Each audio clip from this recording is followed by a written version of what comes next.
When you add a stock adjustment for a batch or serial tracked product, the system will prompt you to indicate which batch and serial numbers those products belong to. So if I adjust my Sweethearts candy, which is a batch tracked item, it will highlight those numbers in red in the batch column. You would then need to click on the plus sign and enter the batch number, expiry date, and quantity, then click Add Batch for the 2 units that I am increasing my stock by.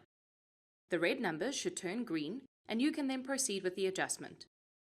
Similarly, if I adjust my deluxe peanuts, which are serial tracked, the system will prompt me to indicate what those serial numbers are.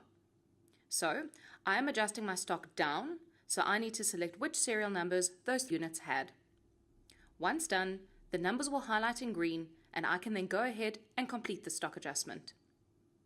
When completing a stock count, and you enter count quantities for a batch or serial tracked item, such as my Sweethearts candy and my deluxe peanuts, the batch and serial columns will highlight in red.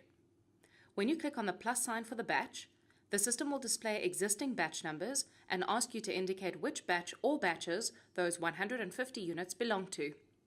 Similarly, with the serial numbers, the system will prompt you to select or enter serial numbers related to these products. Once you have entered the batch and serial numbers correctly, the numbers will turn green and you will be able to proceed with a count. Please note that even if you are uploading the count quantities via import for your stock count, you will still have to enter the batch and serial numbers directly on the screen.